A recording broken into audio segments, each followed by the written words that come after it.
¿Empezamos, doctor? Sí, bueno. Buenos días para todos, espero que estén muy bien. El día de hoy vamos a ver patología del espacio sublingual y submandibular. Para los que no me conocen, yo soy Cristian Acosta David, residente de tercer año de Radiología e Imagen del Departamento de Radiología e Imagen del Hospital Universitario, y mi maestro asesor fue el doctor Mario Alberto Campos Coy. El contenido de la clase de hoy va a pasar desde un breve repaso de anatomía, vamos a hablar de la patología del espacio sublingual, patología del espacio submandibular, conclusiones y eso sería todo. En cuanto a la patología del espacio sublingual, vamos a tener que es un espacio revestido por fascia en la cavidad oral, en la lengua oral pues profunda por encima del piso de la boca, en el cual se encuentra superomedial al músculo miloideo, que les estoy señalando. Incluye el nervio glosofaringeo, el hipogloso, el nervio lingual y la tercera rama del nervio trigémino.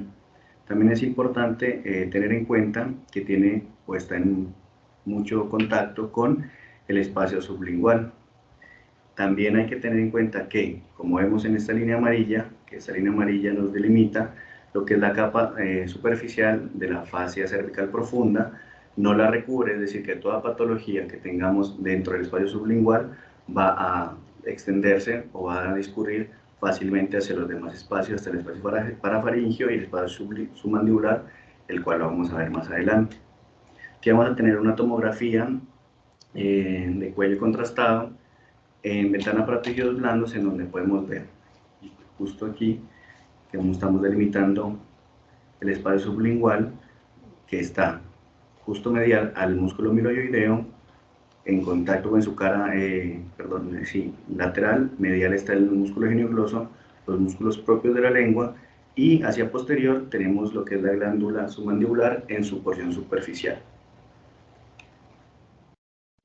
Aquí tenemos otra vista en reconstrucción coronal de una resonancia magnética ponderada en secuencias de T1, en donde vamos a tener igual el espacio sublingual, vamos a tener el septo lingual adyacente al espacio submandibular con el músculo miloideo, que como podemos ver, podemos darnos cuenta, hace como una especie de maquita o hamaca, asociado al piso de la lengua en su borde inferior. Vamos a tener tres imágenes subsecuentes del espacio sublingual desde superior e inferior, en donde vamos a denotar que dentro del espacio sublingual vamos a tener la glándula sublingual, ¿sí?, la arteria lingual, el músculo hiogloso, que es este que les estoy definiendo aquí, este que está aquí, ¿ok? La glándula lingual y pues hacia posterior la glándula palatina baja. También es importante tener en cuenta que casi que toda patología que abarque o que compromete el espacio sublingual va a discurrir o va a extenderse hacia el espacio submandibular. Por eso en esta clase pues los vamos a abarcar los dos como uno solo, como una sola clase. Justo más hacia inferior ya podemos ver o podemos tener en cuenta que el espacio sublingual ya se hace un poco más grande, donde vamos a ver ya el músculo geniogloso, el hiogloso, ¿sí?, y el miloideo. Y ya para terminar, justo más inferior, ¿sí?, casi al borde de la mandíbula, vamos a tener al mismo septo lingual que habíamos visto previamente en la reconstrucción coronal, el músculo o su rama del músculo miloideo, y hacia posterior la glándula submandibular. Hablando ya de la anatomía, no del espacio sublingual, sino del espacio submandibular, vamos a tener en cuenta y vamos a estar marcado en donde le estoy señalando con el láser y con su interior en color azul claro. Entonces, es un espacio ya revestido por la fascia, que este sí la contiene, la que les había mencionado, la capa superficial de la fascia cervical profunda, ¿sí? Entonces, es un espacio per se definido como por encima del hueso yoides, profundo el músculo platisma, que es este que les estoy mencionando acá, céfalo al yoides en el espacio vertical forma una herradura justo con el yoides y está en contacto tanto con el espacio sublingual como con el espacio parafaringeo. Por eso es importante que todas estas patologías las veamos en conjunto y tratemos de definir qué espacios abarca. ¿Por qué? Porque esto nos va a marcar tanto hacia dónde guiarnos en qué patología, si abarca solo uno o si abarca varios espacios. Si abarca varios espacios, podemos decir que es una lesión transespacial, como lo vamos a ver más adelante.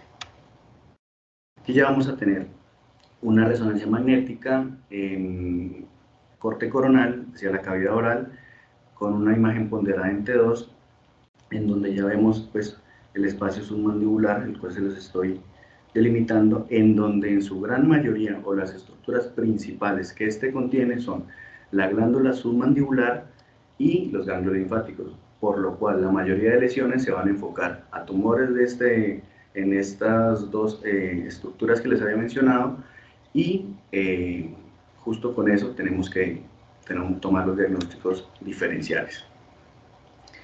Simplemente aquí tenemos un gráfico, una reconstrucción coronal, en donde pues podemos delimitar con azulito, como ya les había mencionado, que hace esta forma de herradura.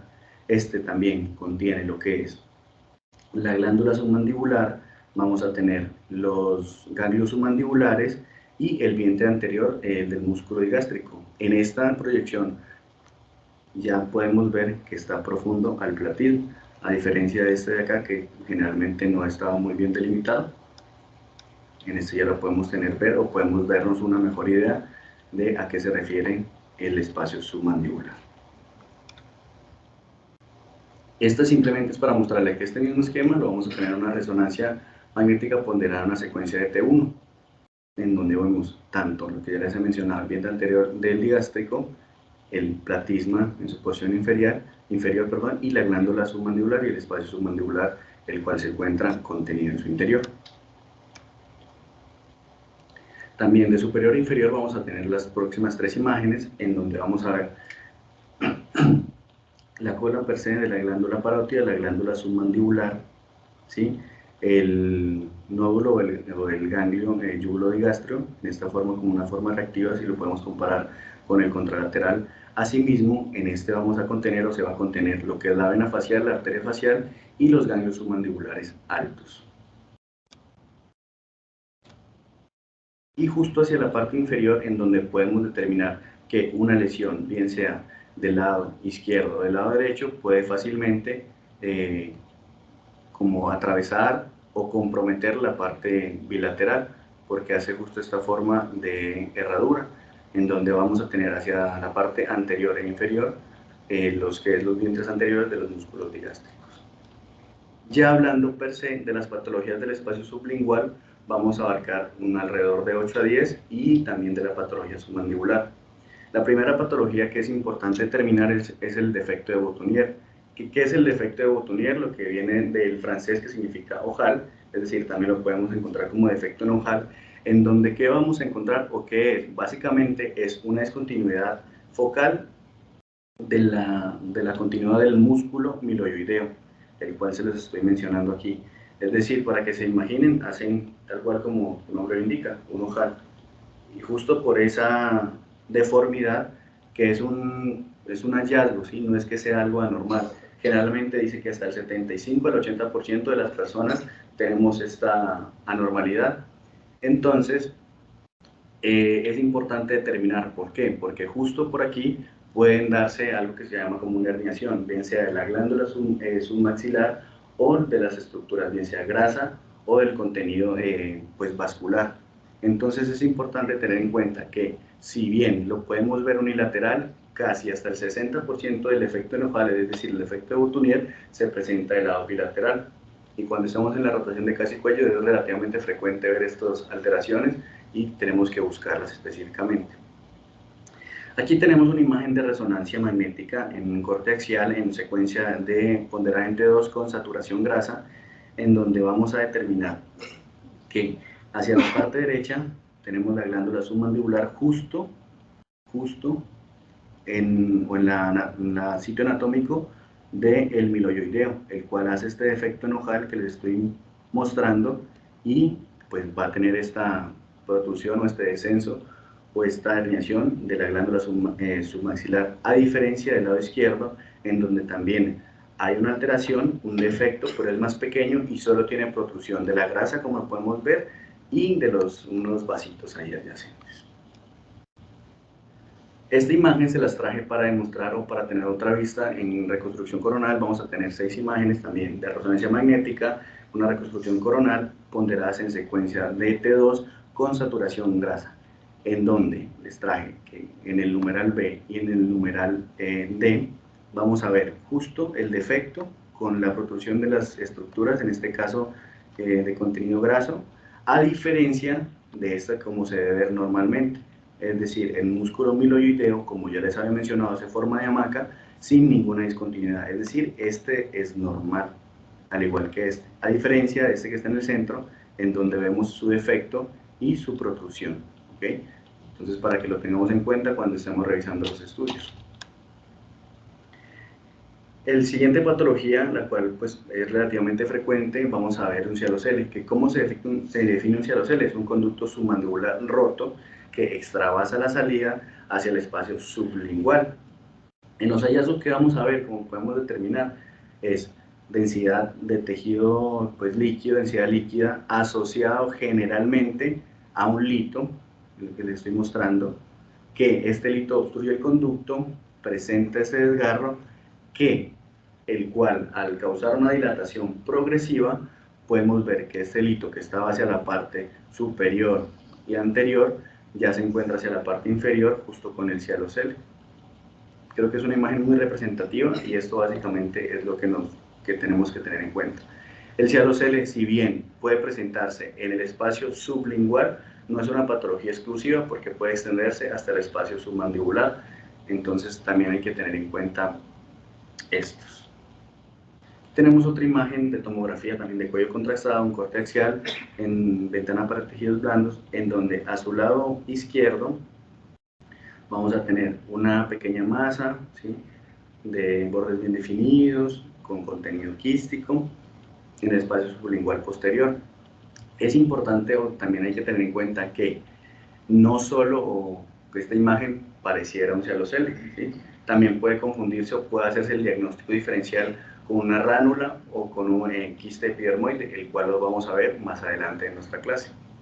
A su imagen de la derecha vamos a tener igual una tomografía contrastada de cuello enfocada hacia la cavidad oral, donde también podemos delimitar un paciente quien tuvo el antecedente de un trauma facial, secundario a esto empezó a presentar una inflamación a nivel pues, del piso de la boca, que muestra esta imagen de bordes bien definidos, el cual está desplazando al músculo miloideo, así como en contacto con la glándula submandibular.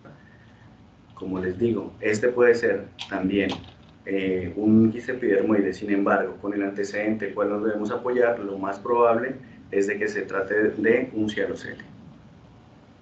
Hablando ya de la cialodenitis, que básicamente la cialodenitis se refiere a la inflamación de las glándulas salivares, puede ser bien sea aguda, crónica y tiene una amplia gama de causas, como ya lo hemos visto durante pues, toda nuestra carrera. Los pacientes generalmente en su fase aguda lo que van a presentar es una inflamación.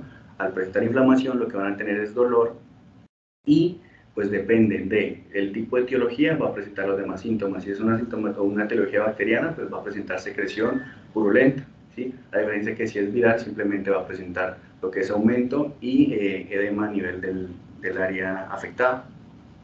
En esta diapositiva vamos a tener 3 imágenes de tomografía en cuello contrastado, en un corte axial, en ventana para tejidos blandos, donde vemos pues una alteración justo lo que es en la glándula sublingual, que también compromete la glándula submandibular. En este es importante tener en cuenta que, como podemos determinar en la imagen que les estoy mostrando, tenemos una dilatación del conducto submandibular secundario a un mismo lito que está presente. En este es como su recorrido hacia inferior o hacia caudal, en donde podemos ver que la dilatación continúa y justo adyacente pues va a presentar su inflamación o su aumento, que es lo que podemos ver asociado a borramiento de los planos grasos, edema, desplazamiento del músculo platisma, a diferencia del lado contralateral. Entonces siempre es importante apoyarnos hacia los dos lados, ¿sí? Como podemos ver en su lado izquierdo está normal y justo hacia su lado derecho tenemos aumento, dilatación del conducto, secundario al lito que les había mencionado, borramiento de los planos grasos y pérdida per se como de su morfología, digamos, normal. Vamos a tener otro ejemplo de también, de cialodenitis, es una tomografía axial en donde vemos las glándulas sublingual y submandibular aumentadas de tamaño y con borramiento de los planos grados adyacentes, a diferencia de su lado contralateral. Es decir, en general lo que tenemos que apoyarnos es de la clínica y de ver qué hallazgos están tanto en la propia glándula como en las estructuras adyacentes que están relacionadas. La siguiente patología que vamos a trabajar es la ránula. Las ránulas, ¿qué son? Son lesiones quísticas raras, generalmente pues son benignas, son adquiridas, que se presentan en el piso de la boca. También podemos conocerlo como un quiste pues, de retención. Importante determinar que tenemos dos tipos de ránulas, la ránula simple y la ránula sumergida o ránula cervical o ránula profunda. ¿A qué hace esta diferencia? Básicamente que la simple solo abarca o solo compromete el espacio sublingual y la ránula sumergida es la que compromete tanto el espacio sublingual y que discurre o que compromete el espacio submandibular. Al compromiso del espacio submandibular, ya, o sea, cuando se compromete esta lesión quística, el espacio sublingual y submandibular, le llamamos una ránula sumergida o diminránula o ránula en inversión. Cualquiera de sus nombres están adecuados y son correctos. ¿Ok? En esta diapositiva lo que vamos a ver es una ránula simple confinada al espacio sublingual, ¿sí? En una reconstrucción tanto axial como en un corte, tanto axial como una reconstrucción en coronal. Entonces vemos una imagen o idea de bordes bien definidos, con densidad pues de líquido, con una pared delgada, la cual nos hace pensar que estamos frente a un diagnóstico de una ránula simple. Voy a presentarles, les presento en estas dos imágenes, en una resonancia magnética ponderada en STIR, en donde vemos justo hacia el espacio sublingual una imagen o idea hiperintensa a nivel del espacio sublingual derecho, que lo corroboramos con la reconstrucción en coronal, ¿sí?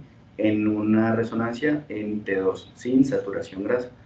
Entonces, justo esta imagen es lo que nos hace pensar que es una imagen quística confinada al espacio sublingual, lo más probable es que sea una ránula simple. El siguiente hallazgo que vamos a encontrar o que podemos tener por la paciente patología son los cambios agudos por radiación en la glándula sublingual. ¿Qué son estos cambios agudos? Básicamente es inflamación secundaria a la misma radiación que está presentando o que se le dio al paciente, en donde, ¿qué vamos a encontrar? Primero, pues se van a hematizar o se van a agrandar las estructuras comprometidas. En este caso, per se, en esta tomografía axial de la cavidad oral, vamos a ver lo que es el aumento de la glándula sublingual, así como el aumento de la glándula submandibular asociado a un edema per se y a un realce. Es importante tener en cuenta que el realce, si no es en la mucosa, sino que ya sobrepasa la mucosa, frente a un antecedente del paciente que ha tenido radiación, podemos considerarlo como cambios agudos por radiación. Sin embargo, como todos hemos visto, o la mayoría de nosotros, en los estudios subsecuentes, hasta 6 meses, 1 año, inclusive hemos visto hasta 2 años, el paciente sigue presentando cambios por radioterapia, que básicamente ¿qué es? Como este aumento en la captación del material de contraste. Entonces es muy importante, justo por eso, anotar los antecedentes y el tiempo previo del paciente que se le dio la radioterapia. La siguiente patología que vamos a ver es una atrofia del nervio hipogloso por la denervación, ¿sí? Como lo vimos ayer en la clase de Carla, básicamente lo que vamos a determinar es una atrofia unilateral de la lengua. En esta imagen, en resonancia magnética, en corte axial, en secuencia ponderada, en un T1 pesado, vemos que hacia su lado izquierdo tenemos la hemilengua izquierda, ¿sí? En el espacio submaxilar, sublingual, perdón, una imagen hiperintensa, es decir, o a lo que se refiere es que hay una sustitución de lo que es el músculo por tejido graso. ¿Por qué? Pues porque al no usarse se va atrofiando.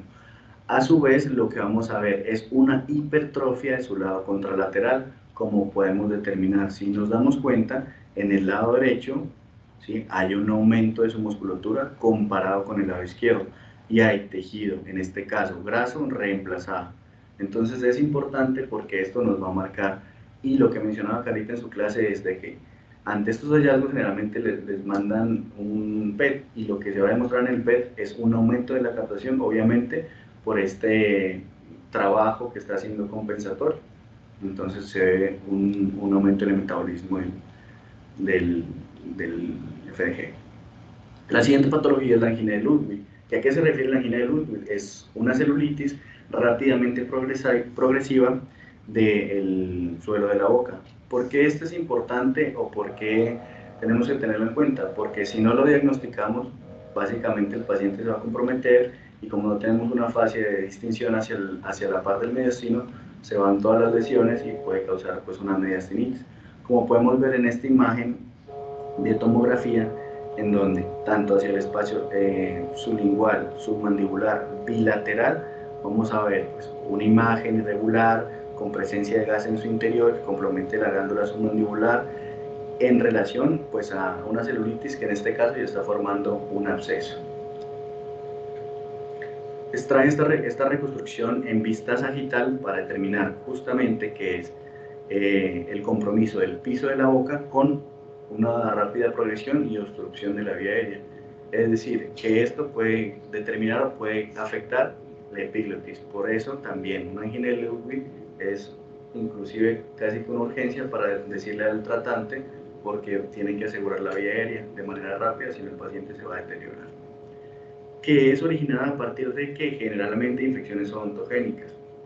Es por eso más comúnmente asociado a una infección en el segundo o tercer molar, y principalmente sea por bacterias de streptococo y estafilococo. Dando aquí este dermoide y epidermoide del espacio sublingual, vamos a tener nada más para comentar en el previo,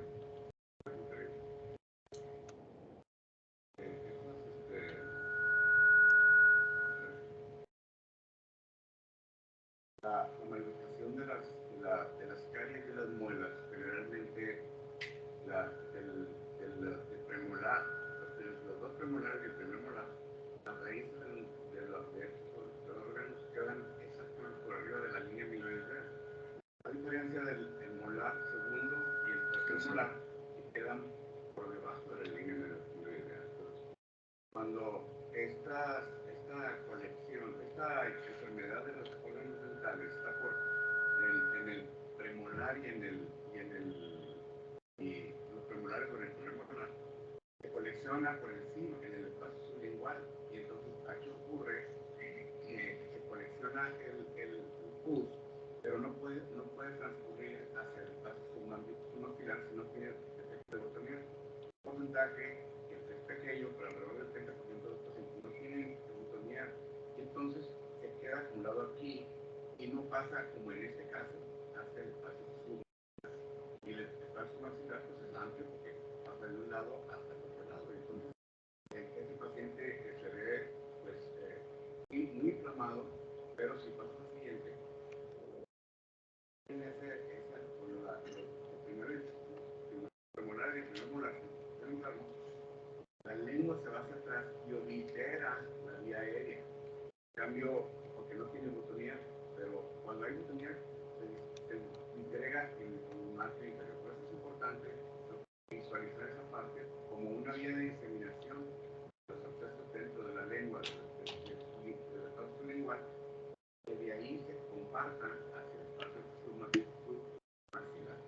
Ahí entonces el paciente tarda más en poderse inflamar todos estos tejidos que condicionan la función de la vida. Estos pacientes son pacientes inmunocomprometidos, generalmente son diabéticos, tienen en plazo de 6 a 8 horas obstruyen la vía aérea. Es muy importante documentar esa parte como una vía de disminución, que obviamente tienen que drenarse al exterior por una incisión en la cutánea para poder que restablezcan su vía aérea de manera apropiada.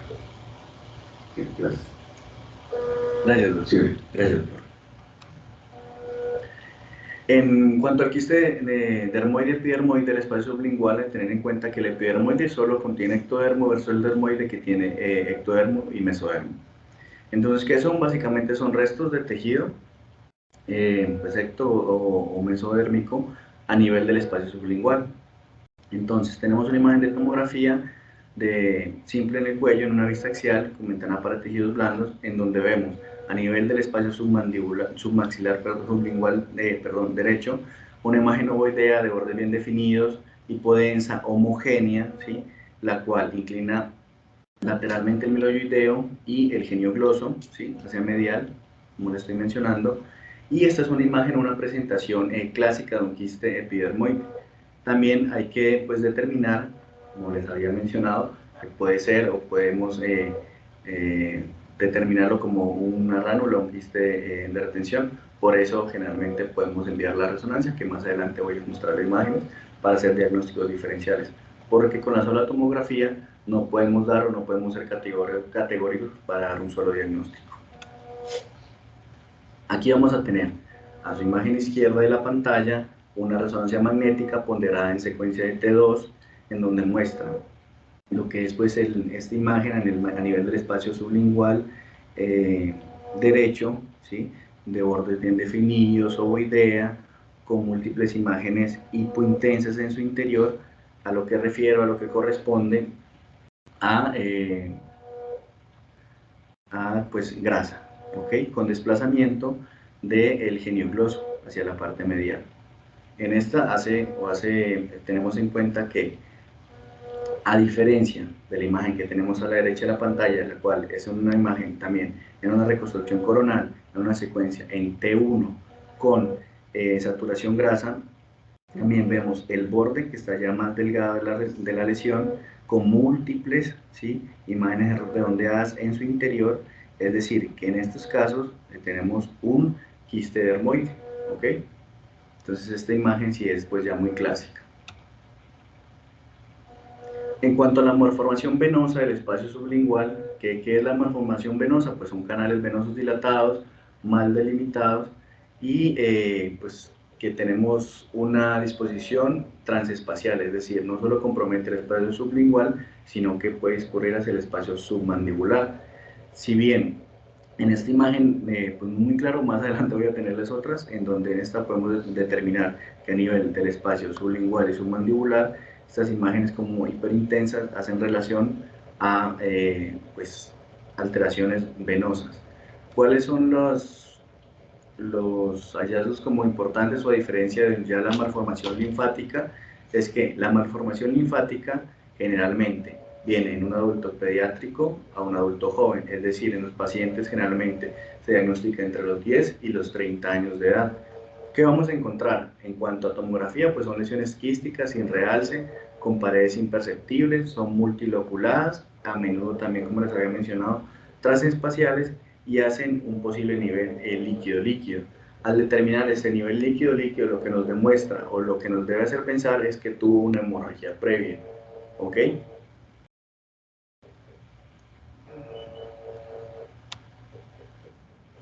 En este ejemplo, vamos a tener que, en cuanto a la formación linfática, el realce es un realce mínimo en el borde periférico, ¿sí? No debe realzar centralmente, a diferencia que si realza centralmente, lo que debemos tener que pensar es que es una malformación venosa o de perdido una malformación mixta, es decir, venolinfática. A diferencia de la malformación venosa, la linfática no indica como tal unas calcificaciones o flebolitos. ¿Por qué? Porque la malformación linfática, al tener este flujo, digamos, de sangre tan lento, lo que va a predisponer es una decantación. Entonces, si es un realce periférico con nivel líquido-líquido asociado a alteración como en su intensidad, lo más probable es que sea una malformación linfática, a diferencia de la malformación venosa, que tiene un realce central asociado a flebolitos en su interior y que pues no tiene en general los niveles líquido-líquido como les había mencionado. Estas los voy a mencionar también en las patologías del espacio submandibular para que como que hagamos un refuerzo y lo tengamos un poco más presente. En esta resonancia magnética contrastada podemos determinar lo que es la malformación linfática por el nivel líquido que les había mencionado, asociado a un realce pues mínimo en lo que es su exterior. Estas lesiones generalmente dan un crecimiento rápido porque tienen vasos muy finos en la periferia del muro de estancia linfática y condicionan sangrado. Entonces, en los niños lo que ocurre es que rápidamente crecen de tamaño y dan impresión de los pediatras y la familia. Entonces, se muestra como una tumoración. Entonces, tenemos que pensar de hacer como un radiomiosarcoma, porque en cuestión de días aumenta mucho de tamaño. Y cuando se encuentra el nivel líquido, se demuestra que eso es la causa del rápido crecimiento de las lesiones. Muchas gracias, doctor. Pasando a la siguiente patología, el tumor mixto benigno de la glándula sublingual, o actualmente ya denominado como un adenoma pleomorfo o pleomórfico, se presentan como masas per se redondeadas, bien delimitadas, más comúnmente ubicadas dentro de la glándula parótida, ¿sí? Hipoecoicas en la ecografía y hiperintensas en la secuencia de T2, con un realce homogéneo en la resonancia magnética.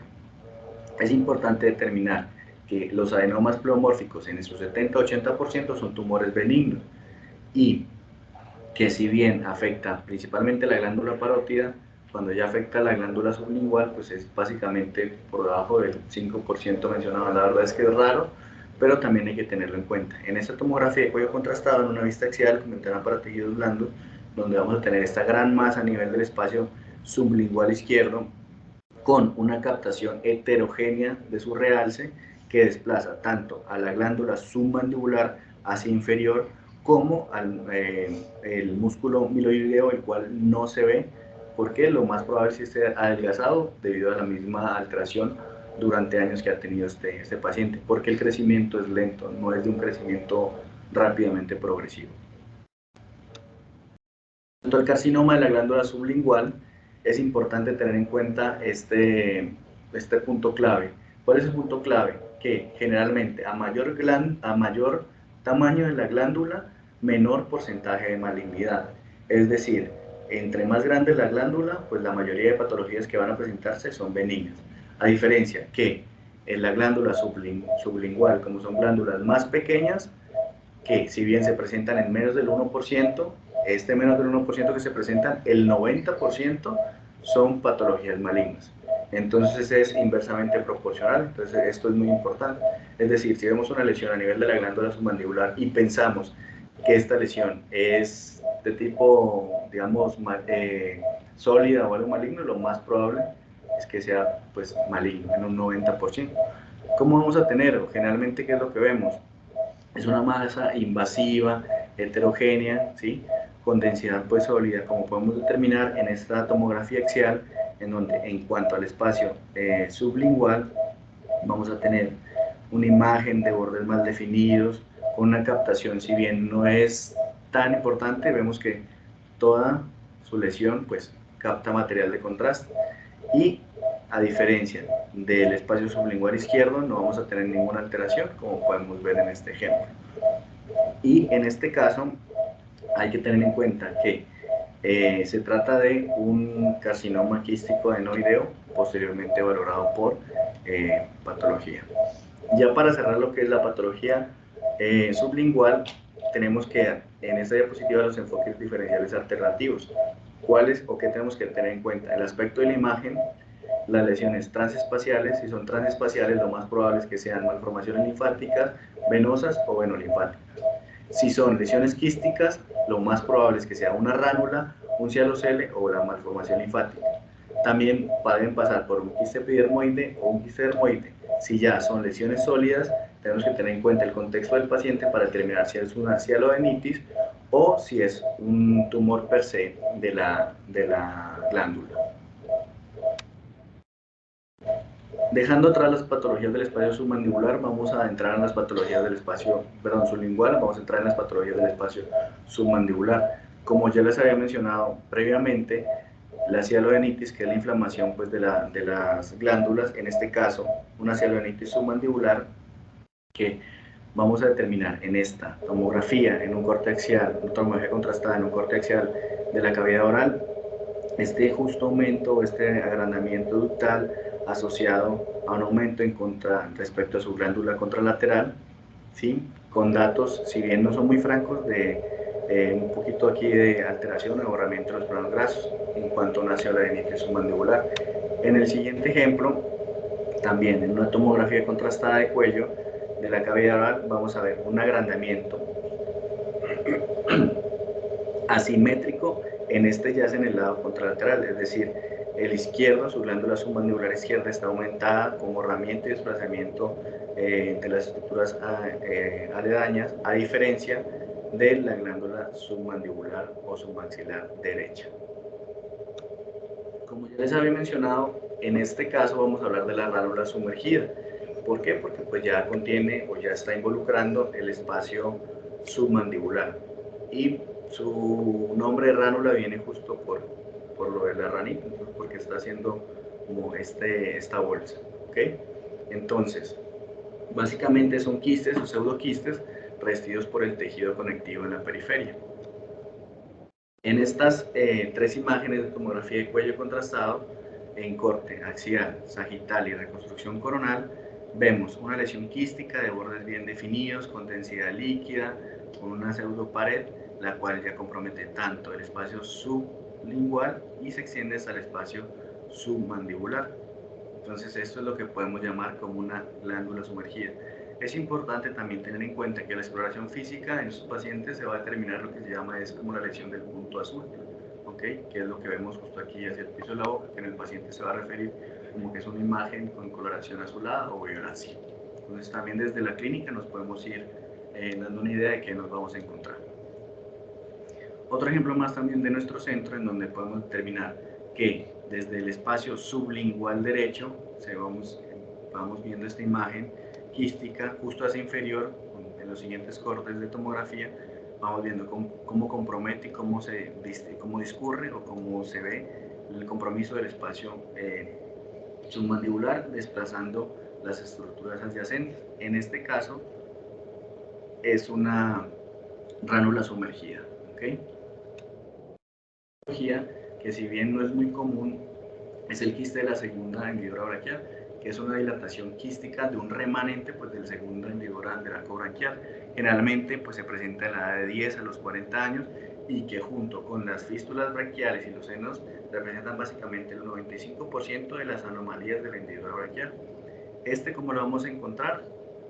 Predominantemente hacia el espacio submandibular, pero hacia el espacio submandibular posterior, con contacto a nivel del músculo esternocleido occipito mastoideo. Entonces vemos esta imagen quística bien delimitada, con una pared con densidad líquida, y es compatible con un quiste de la segunda hendidura braquial. Otra imagen, también un tag de cuello contrastado, en donde vemos una reconstrucción coronal y sagital, en donde también observamos esta lesión quística, la cual es importante que está en contacto, está desplazando la arteria carótida interna y comprimiendo la vena yugular. Entonces también es importante ver cómo se comporta con las estructuras adyacentes, que es algo que pues, en general la mayoría de nosotros pues vemos. Y otra patología que hasta antes de rotar en cabeza y cuello no la tenía muy presente, que es la enfermedad relacionada con IgG4, que pues prácticamente lo que nos hemos dado cuenta es que es una gran simuladora y puede afectar desde la parte de la cabeza, abdomen, o sea, prácticamente todo, puede hasta tener un hallazgo similar en toda la patología. Entonces, ¿qué es la enfermedad relacionada con IgG4? Es una condición fibroinflamatoria, sistémica, idiopática, también reconocida recientemente con tendencia a formar lesiones similares a un tumor, con un infiltrado linfoplasmocítico denso, rico en células positivas para IgG4. En cuanto a la revisión que estaba haciendo la literatura, como empezó a darse cuenta, es con las lesiones a nivel del páncreas, inclusive, que eran las lesiones relacionadas con IgG4, y posteriormente a medida que fue avanzando la medicina, ya se dieron cuenta que la cabeza y cuello también está comúnmente involucrada. Generalmente, o lo que más se ve, es a nivel de las órbitas, ¿sí? En las glándulas lacrimales, porque las glándulas salivales se afectan menos del 20%. Las que mayormente se afectan son las glándulas lacrimales, generalmente de forma bilateral. Por eso, aquí tengo las glándulas lacrimales que afectan más a las submandibulares, pero las submandibulares son mayormente afectadas que las glándulas parótidas. ¿Ok?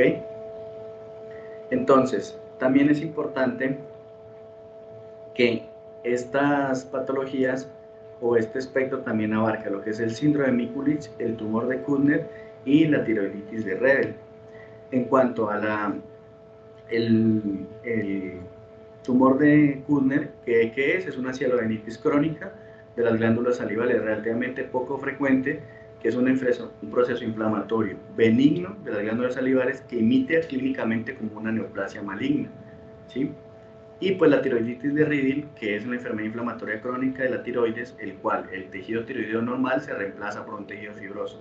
Es decir, todas estas patologías hacen parte o abarcan el espectro de las enfermedades relacionadas con IgG4. Tenemos que tener en cuenta que ¿qué es lo que vamos a terminar? En esta es una ecografía, pues en una escala de grises, en una toma transversal, lo que es una cialodenitis crónica de la glándula submandibular, en donde vemos o qué es lo que vamos a encontrar, es este patrón como micronodular, difuso, asociado a estos septos en el interior, es decir, que se cambia el tejido normal por tejido fibroso. Entonces, si hacemos o si se realiza una biopsia, eso es lo que vamos a determinar. ¿Ok? Como ya les había mencionado, tanto el quiste dermoide epidermoide en la cavidad o en el espacio sublingual, en el espacio submandibular también lo vamos a presentar. ¿Qué vamos a encontrar? A su imagen de la izquierda, una tomografía axial, un quiste epidermoide, una imagen ovoidea a nivel del espacio submandibular, que es una lesión profunda o adyacente al músculo platisma, se lo estoy mencionando, y que pues tiene su pseudocápsula. A diferencia de la imagen derecha, que lo que muestra es una imagen de bordes bien definidos con múltiples imágenes o con múltiples septos en su interior, que qué es lo que nos hace pensar es que sea grasa. Entonces, lo más probable es que este sea un quiste epidermoide y este un quiste dermoide. Por eso les los traje como ejemplos para que vean la diferencia entre uno y otro. En cuanto a la morfación linfática, que ya se los había hablado en el espacio sublingual, en el espacio submandibular también lo que vamos a determinar es una lesión multilobulada, ¿sí? De bordes bien definidos, transespacial, es decir, que abarca tanto el espacio sublingual como el espacio submandibular, y que generalmente no debe tener realce en su interior. Como ya les había dicho, lo que tenemos que buscar o lo que nos hace más la pauta es justo ese nivel líquido-líquido, lo que nos demuestra que tiene una hemorragia previa. Tomografía, y es el mismo paciente con una imagen en resonancia, ¿sí? Con un nivel un poco más inferior. En cuanto a la malformación venosa del espacio submandibular, lo que ya vamos a tener o lo que nos va a marcar la parada es que tenemos una calcificación redondeada, es decir, los feolitos. Vamos, a diferencia de las demás patologías que ya les había mencionado que pueden simular, lo que nos va a dar o lo que nos va a presentar es una remodelación ósea en el hueso adyacente. Y también va a haber una hipertrofia gracia en los tejidos blandos. Como podemos determinar en esta imagen, que tenemos una resonancia ponderada en secuencias de T2, donde vemos la malformación venosa, ¿sí? A nivel tanto sublingual, que se distiende o que se extiende hacia el espacio submandibular, y que tiene que hacerse el diagnóstico diferencial con la ránula. Pero a la diferencia de la ránula, podemos observar aquí en el signo de la flecha, en donde vemos que hay una remodelación ósea, ¿sí? La ránula generalmente o casi nunca va a tener una alteración que remodele el hueso, a diferencia de esta malformación venosa. ¿Por qué? Porque el mismo flujo va alterando, va tocando y va dando la remodelación. Entonces, estos hallazgos sutiles son los que nos van a hacer la diferencia entre un diagnóstico y otro. ¿ok? Entonces, el patrón de realce de la malformación venosa refleja el flujo vascular lento, lo que ya les había mencionado, hacia y a través de la lesión, ¿ok? ¿Por qué? Porque este realce generalmente es irregular, retardado y homogéneo intenso. A diferencia de la malformación linfática, no realza centralmente. En esta, vuelvo y les digo, tiene un realce central, lento, hay que buscar los flowlights, ¿ok? Generalmente es para que vayamos haciendo el ejercicio, por eso como que soy muy repetitivo en esto. En cuanto al adenoma pleomórfico de la glándula submandibular, ya les había mencionado, vemos una glándula submandibular agrandada, heterogénea, focal, ¿sí? El tamaño generalmente es de 1 a 4 centímetros y puede mostrar una calcificación en su interior. Este casi que nos hace determinar que respecto a su glándula contralateral, la cual en esta imagen de tomografía no está afectada. Y ya casi para terminar vamos a hablar que los carcinomas de la glándula submandibular, ya sabemos, son tumoraciones generalmente indoloras, son focales y representan el 45%, a diferencia de que las carcinomas de la glándula sublingual eran el 90%, en esta como es un poco más grande, pues cambia, ya se altera, es decir, si presentamos una lesión sólida que presenta o que pensemos que sea maligna, hasta el 45, el 50% son malignos, ¿ok? Entonces, pues, si bien es alto, no es tan malo como en la glándula submaxilar. Como podemos terminar en esta tomografía, en donde vemos esta imagen a nivel de la glándula submandibular derecha, de bordes irregulares, con captación del medio de contraste, generalmente periférico, hay que descartar sí o sí que sea una patología pues maligna. Entonces hay que sugerir al paciente la toma de la biopsia. Y tenemos que dejarlo así plasmado en nuestra conclusión y en nuestro reporte. Generalmente, ¿o qué es lo que tenemos que tener en cuenta? Que el carcinoma quístico adenoide es un tumor de crecimiento lento. No tiende a hacer metástasis a los ganglios adyacentes, pero sí hacia los pulmones. Y puede retrasarse su diagnóstico, como es de crecimiento lento, hasta 10 años. Por eso, cuando el paciente generalmente lo presenta, pues ya tiene un compromiso pues, más avanzado. A diferencia de lo que es el carcinoma mucoepidermoide, que es menos indolente y este sí da más probabilidad a las metástasis de los ganglios cervicales adyacentes. Entonces este lo podemos determinar, lo podemos diagnosticar en una fase más temprana, por decirlo así. En esta tomografía axial pues vemos una imagen de bordes mal definidos a nivel del espacio submandibular izquierdo, con un realce, pues digámoslo ávido, conceptos a nivel interno de esta masa, el cual hace parte de un carcinoma quístico adenoideo. Y ya para terminar, no quise dejar sin pasar que los linfomas no Hodgkin también son una patología muy frecuente que tenemos que siempre que buscar y descartar.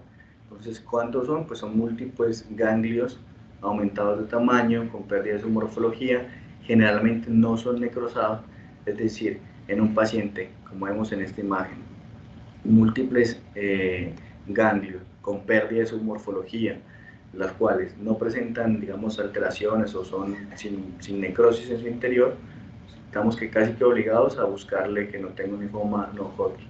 Entonces son patologías que, si bien en este caso pues estamos enfocados en submandibular y sublingual, siempre tenemos que tener abiertas las posibilidades a que sea también, como ya lo vimos, desde algo sistémico como el eje G4 hasta algo cancerígeno como el linfoma no Hodgkin.